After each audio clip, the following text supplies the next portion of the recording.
अभी तो संगम युग में बाबा के साथ हो ना, तो ये जीवन तुम्हारा बहुत अच्छा है। तो क्या कहेंगे, तुम तो यहां सेवा कर रहे हो ना, फिर भी सेवाधारी हो।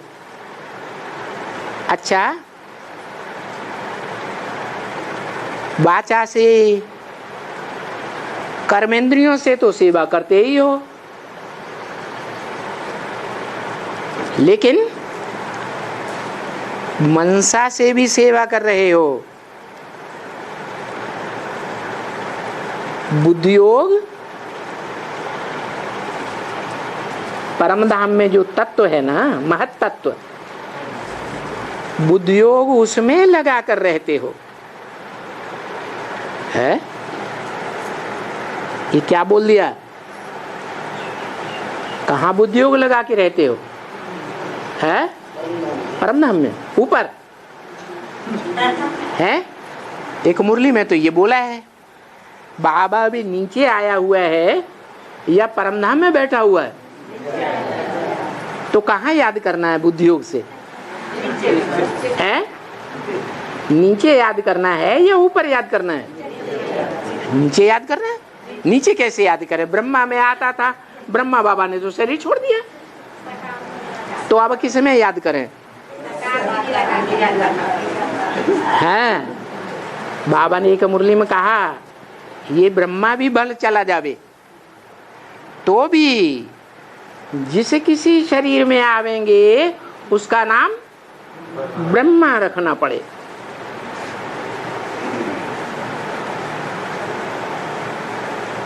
तो देखो,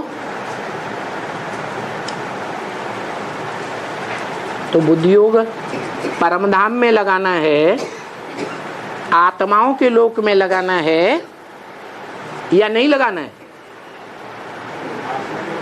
हैं?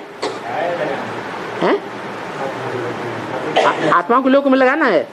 आत्मा को लोक तो ऊपर है, फिर बाबा नीचे आया हुआ है। कहाँ लगाना है? वो तो आया है, नीचे कहाँ लगाना है? बाबा ने तो बोला बुद्धियोग तत्व में लगा कर रहते हो ना, तो कौन से तत्व में लगा के रहते हैं? ब्रह्मलोक में, ब्रह्म तत्व में, भ्रकुटी के बीच में। भ्रकुटी ब्रह्म तत्व है? नहीं है, फिर कहाँ बुद्धियोग लगा के रखे? माना साकार ब्रह्मलोक है।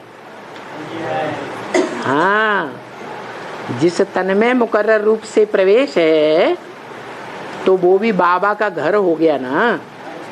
क्या क्या हो गया? बाबा का घर हो गया।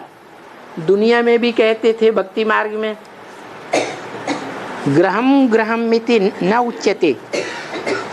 घर को, ईंटों के घर को घर नहीं कहा जाता, गृहिणी ग्रहम उच्यते।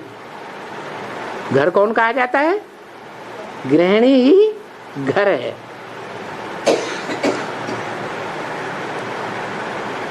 ग्रहम ही गृहिणी हीनम अरण्य सदृशम्मतम। अगर घर गृहिणी के बिना है तो वो घर भी जंगल है या क्या है? घर भी जंगल है। अब ये बात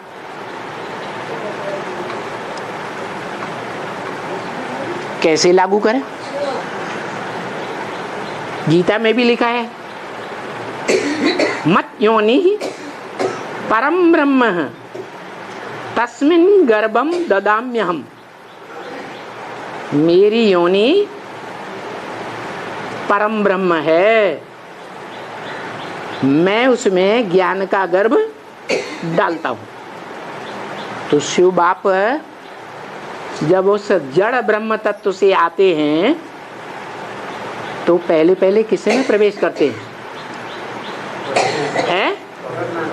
किसमें? हाँ, जिसमें पहले पहले प्रवेश करते हैं वो परम ब्रह्म हुआ। जो गीता में लिखा है मत योनि, मेरी योनि परम ब्रह्म है, मैं उसमें प्रवेश करता हूं, उसमें प्रवेश करके मैं ज्ञान का बीज डालता हूं। तो कहां बुद्धि योग लगाना है? परम ब्रह्म। ब्रह्मा तो बहुत हैं, लेकिन परम ब्रह्म कौन है? जिसमें शिव बाप ने इस दुनिया में आकर पहले पहले प्रवेश किया, तो वो हुआ परम ब्रह्म। बताया भी है शास्त्रों में, गुरुर् ब्रह्मा गुरुर् विष्णु गुरुर्देवो महेश्वर है, गुरु साक्षात परम ब्रह्म तस्मै श्री गुरुवे नमः। ब्रह्मा भी गुरु है, विष्णु भी गुरु है, शंकर भी गुरु है, लेकिन परम ब्रह्म इनमें से कोई नहीं है। कौन है? जो परम ब्रह्म है, साक्षात उस गुरु को नमन करता हूं, तो वो ही मुकर्रर तनधारी परम ब्रह्म हुआ। तो बुद्धि योग उस परम ब्रह्म रूपी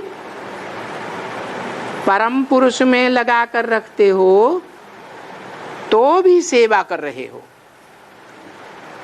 क्योंकि इसी योग बल से तुम सब तत्वों को, क्या कहा? इसी योग बल से। कौन सा योग बल? अपन को आत्मा समझ है, उससे परम ब्रह्म रूपी तत्व में जो तुरीय तत्व है और आत्माओं के मुकाबले कैसे, और जो 500-700 करोड़ आत्माएं हैं, वो ऑलराउंड इस सृष्टि पर पार्ट नहीं बजाती, और ये जो परम ब्रह्म है, ये इस सृष्टि पर ऑलराउंड पार्ट बजाने वाला है। जिसके लिए बोला है मुरली में, इस सृष्टि पर सदा कायम कोई चीज नहीं है, इस सृष्टि पर सदा कायम एक शिव बाबा है। तो कौन हुआ? है वो ही शिव बाबा हुआ, जिसके नाम के साथ एक ही नाम लगाया जाता है। कौन सा नाम है? शिव के साथ तो कौन सा नाम लगाया जाता है? शंकर। वो ही परम ब्रह्म भी है। तो बोला इस योग बल से